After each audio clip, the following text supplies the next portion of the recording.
La desinformación. Persecución inmigrantes, algoritmo. Empezá a unirnos, por favor, estos temas. Vamos a empezar a unir los puntos hacia atrás, como decía Steve Jobs. Hace una semana España viene viviendo una situación horrorosa impulsada por la fusión de desinformación y algoritmos de redes sociales y mensajería instantánea. No sé si escucharon acerca de la cacería de inmigrantes que se está dando en la localidad de Torre Pacheco, de la región de Murcia, en el noreste español, una ciudad cuasi costera, 8 kilómetros de la hermosa costa española, que vivió momentos horribles que llevaron a integrantes de grupo ultra o integrantes de grupos neonazis de todo el país a viajar hasta esta comunidad para llevar adelante lo que ellos mismos denominaron una casa de inmigrantes. Todo comenzó, para poner un punto de inicio y de alguna manera contextualizar estos hechos, todo comenzó el 9 de julio cuando un vecino anciano de la localidad salió a caminar por la mañana tranquilo, como habitualmente lo hacía. En medio del recorrido sufrió una agresión espontánea por parte de 3 personas que lo dejaron casi inconsciente. Inmediatamente este hecho fue capitalizado por los grupos de ultraderecha y por la ultraderecha española, representada a nivel partidario por el partido Vox, para desplegar una campaña intensa de desinformación contra uno de los enemigos que la narrativa de la ultraderecha europea ya identificó hace tiempo, que son los inmigrantes africanos. ¿Qué pasó? Ahí estamos viendo en imágenes. Estas son las desinformaciones que empezaron a circular. Efectivamente, este domingo, que era este abuelo de la localidad murciana, había sido agredido por tres extranjeros pertenecientes a la región norte de África, que posteriormente fueron detenidos. 2 por si bien 2 no participaron, no intervinieron, entonces están detenidos por no socorrer a este abuelo, y el tercero fue detenido intentando cruzar a Francia. Lo llamativo es que ninguno de estos sujetos tenía domicilio en la localidad. Punto aparte, eso hasta ahí es el relato verídico, es realmente lo que pasó. ¿Qué fue lo que hizo la ultraderecha? Organizó cacerías de inmigrantes en esta localidad que tiene solamente 40.000 personas por ahí para hacer como la contraposición, claro, con el escenario salteño. Sería como si el barrio El Tribuno y el barrio, todo el barrio Limache, sufriera una cuestión similar. Inmediatamente empezaron a circular videos de otras situaciones que intentaban graficar o que mentían diciendo que era el video de este abuelo. Empezaron a circular imágenes de marroquíes randoms diciendo que eran las personas involucradas. Empezaron a organizarse colectivos, campañas, viajes para esta localidad murciana, lo que provocó que durante 5 noches seguidas esta ciudad, este barrio, podríamos considerar, porque son 40.000 personas, para nosotros en Argentina es algo bastante cotidiano, podríamos decir, no es una ciudad entera, son 40.000 personas. Por eso hay que empezar a pensar en cómo están operando y qué es lo que están generando estas campañas de desinformación. 5 días de caos total que implicó que el gobierno español tenga que mover más de 150 efectivos al inicio, después llegaron casi a 1.000 para poder calmar el descontrol que se había desatado, que ya estaba inclusive enfrentando a los grupos ultra que habían llegado. Cuando digo grupos ultra, digo grupos neonazis, identificados explícitamente con el neonazismo, porque hacen alusión a figuras como la de Hitler, a figuras como la de Mussolini, que inmediatamente se organizaron para visitar este barrio y, bueno, como venía diciendo, se enfrentaron también con los vecinos del lugar, que al grito de fuera fascistas también pedían un poco de paz en sus barrios, porque lo que estaban haciendo era violentar a todos los vecinos de esta localidad, atacar los locales que pertenecían a grupos a familias que ya hace más de 20 años residen en este lugar, familias de origen extranjero, en su mayoría africanos. Tenemos que rescatar que es como si hubieran elegido la localidad de una manera cuasi de ingeniería, porque esta localidad tiene 40.000 personas, pero el 40%, entre el 40 y el 30%, son de origen extranjero. ¿Ok? ¿Qué es lo que se descubrió detrás? Porque esto hubo violencia contra la prensa, se desató... Sí, estamos viendo, digo, para la gente que está en radio, no, que no puede ver, pero estamos viendo que también... Digo, no solamente persecución a inmigrantes, sino incluso a la gente que iba a cubrir, ¿no? Como los periodistas, veíamos recién una periodista rodeada de gente. Una Lula González cualquiera en la Argentina laburando y siendo acosada. Bueno, y esto hay que decirlo, Vox, que es la ultraderecha europea, es quien justamente está con La Libertad Avanza acá en Argentina, ¿no? Al mismo perfil.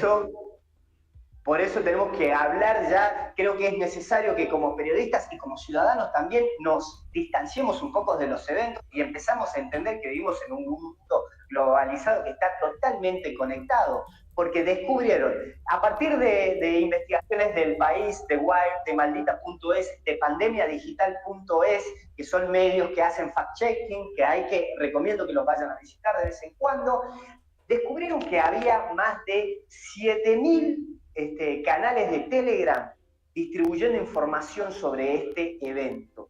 Desinformación, distribuyendo desinformación. Y ahí intentando organizar estas cacerías de inmigrantes. De esas 7.700 estaban generando contenidos en español.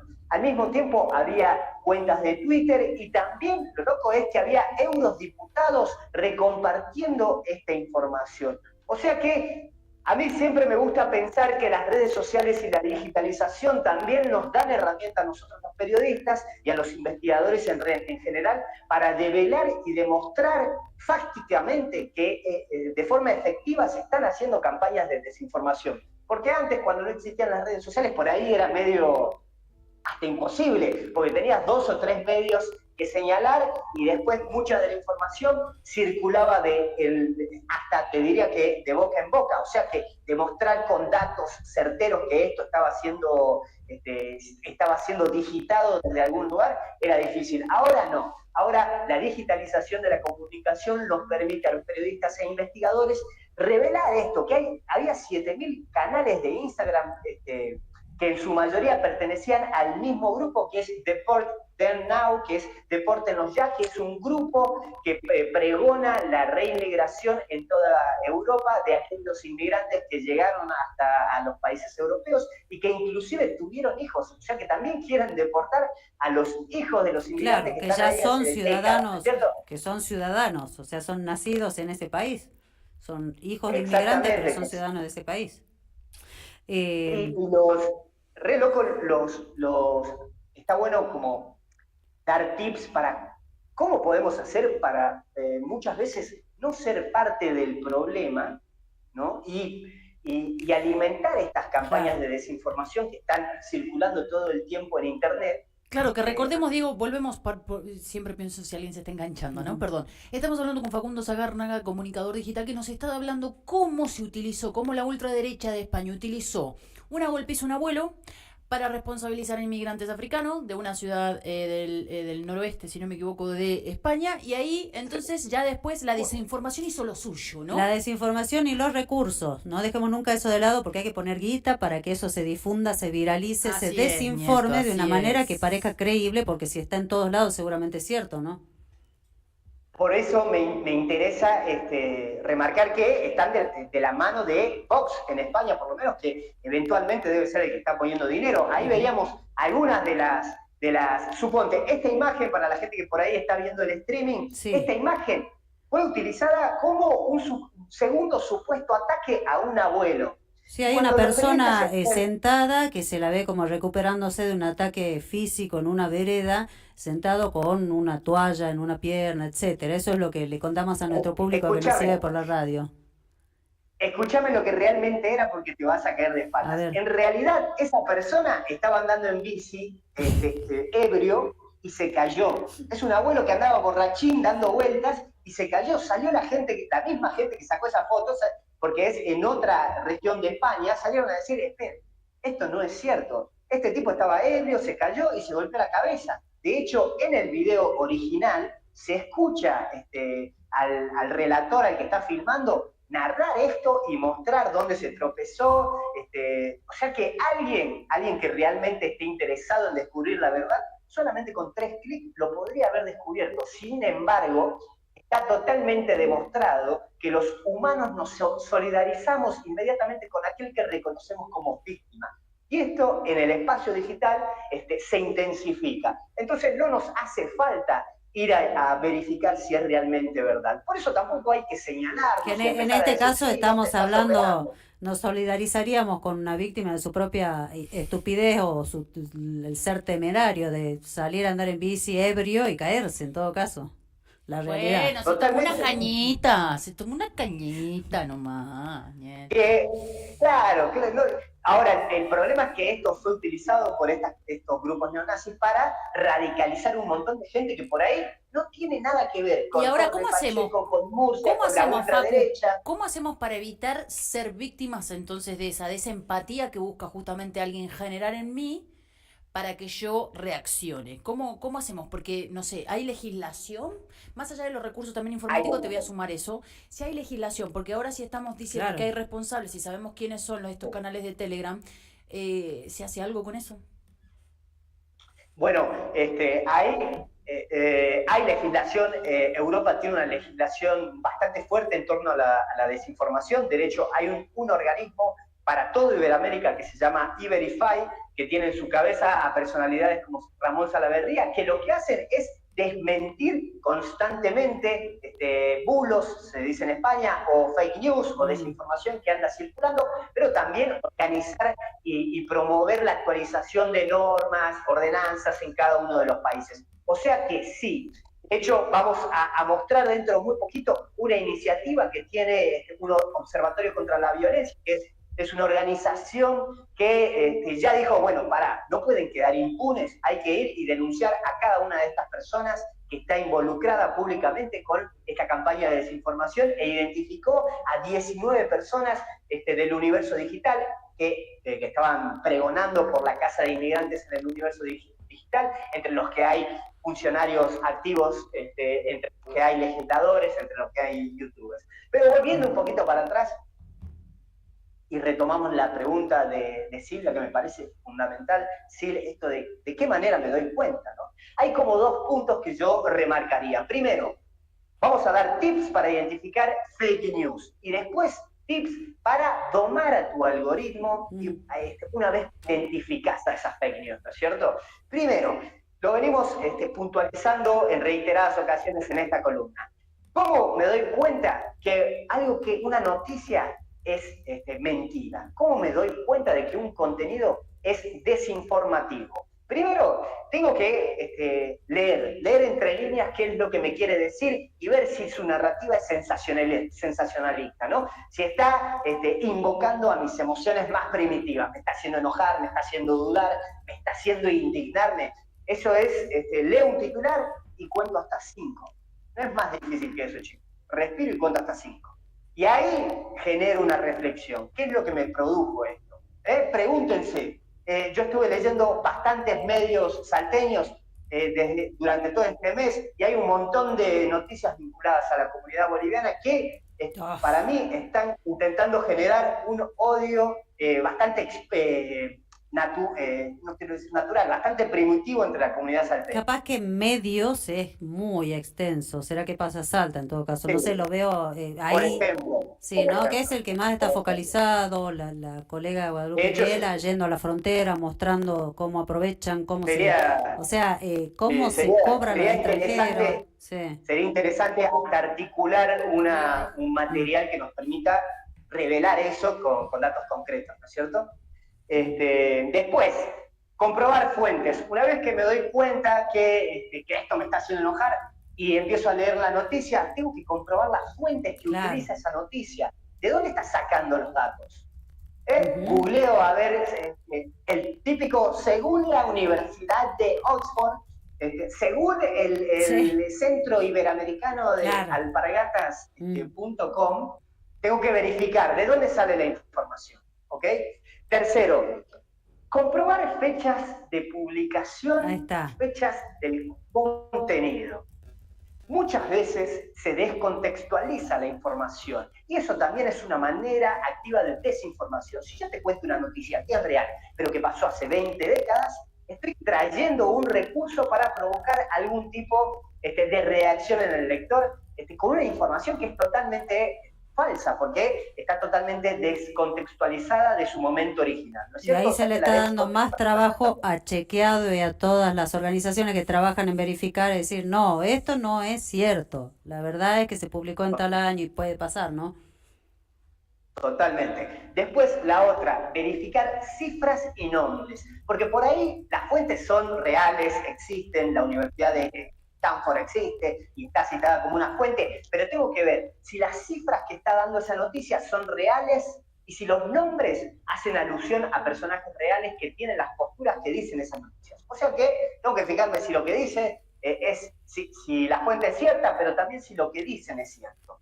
Después, si veo que la noticia realmente es falsa, la tengo que denunciar. La tengo que denunciar. Eso es un recurso que los usuarios del mundo ¿Cuánto laburo me das? ¿Cuánto laburo me das? La gente lee los titulares nada más, Facu. Imagínate si además les pedimos que hagan todo esto. ¿Hay alguna forma más fácil? ¿Hay alguna forma más fácil? Sí, justamente ahí vamos. Si sos solamente de leer titulares, bueno, vamos con otros tips un poquito más holgados para la gente que no está tan comprometida con la vida en democracia y con la paz mundial. Que no tiene ganas de tener el tiempo a denunciar que hay fake news. Sí, es como, ya que le encontraste a la falsa, denunciala. Falta que nos diga eso, ¿no? No. Por ahí, para los usuarios, los navegantes de Internet, que por ahí también no están conectados todo el tiempo porque sus prácticas de consumo son más espontáneas.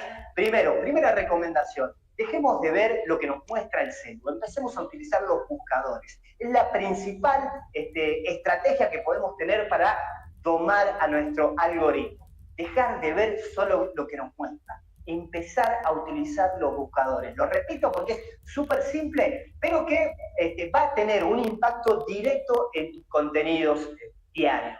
Después, empezar a observar, está bien, voy a ver lo que me muestra, pero bueno, empezar a observar con cierta distancia crítica para identificar padrones. Si escroleo 3 veces y veo que las 3 cosas que me muestra son exactamente iguales, posiblemente el algoritmo te esté metiendo en una burbuja. Y no tiene que ver muchas veces, aunque hay dudas acerca de esto, no tiene que ver con un interés oculto del algoritmo que quiere involucrar con la ultraderecha, sino porque es una máquina boba que funciona en base a lo que estás viendo. Si seguís viendo esto, seguramente te lo va a mostrar hasta el infinito. Esa burbuja, y que ya lo que hablamos es de cómo se introduce también lo ideológico y lo político, ya nos vamos, ahí está Facu detrás del control, pero digo, no este Facu, el otro Facu Cebrián, pero digo, hay otro tema interesante que un día podemos tratar y es cómo las plataformas de videojuegos son artífices del auge de la derecha, según algunos... esto da mucho para charlar, sí, ¿no? Como de hecho, la próxima. De hecho, hasta el gobierno de Estados Unidos tiene su equipo en los EA Sports. Claro. El ejército de los Estados Unidos tiene su equipo de gamers. El Gamergate, que empezó en 2014, cuando las mujeres empezaron a introducirse en la industria de los gamers, que era principalmente de varones, jugadores varones, bueno, ahí empezó la cosa y desde 2016 Trump utiliza esto. Digo, no quiero extenderme más. Sí, por favor. Últimas 2 recomendaciones. Sí. Bloqueen el contenido que no les gusta o les parece demasiado amarillista, demasiado sensacionalista. Bloqueenlo, no hay problema. Y después, las fake news no se comparten ni para desmentir.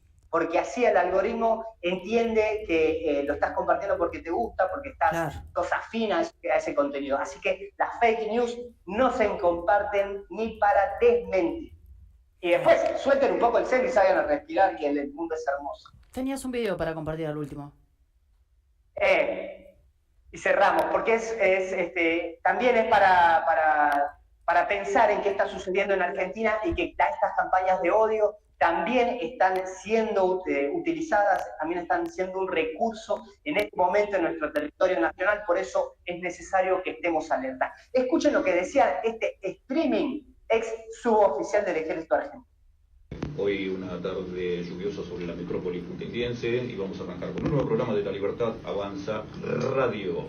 En 1963 se comercializa el primer Ford Falcon en la Argentina, de producción nacional, vehículo emblemático, si es que tenemos los argentinos. Totalmente. Tuve la fortuna de que mi papá tuvo toda la vida Ford Falcon y todavía existía un Ford Falcon en mi familia, que viene de aquella... sí, el verde aceituna que venía de fábrica. Y abrías el baúl y todavía olía a justicia. Me parece que esas cosas no pueden pasar desapercibidas y no podemos quedar ajenos. Este era Jorge Pablo Cabrera, un ex suboficial del Ejército Argentino, presidente en Punta Indio de La Libertad Avanza, haciendo referencia directamente a un momento terrible de nuestro país. La dictadura argentina, porque hay que decirlo sin eufemismo, no fue el proceso, como le llamaron, fue una dictadura en la que además tenían este fetiche, ¿no?, del Falcón verde. Facu, muchísimas gracias. Nos vemos. Abrazo. Buen fin de semana. Nosotras nos vamos También. porque nos repasamos. Nos vemos el lunes. Chao.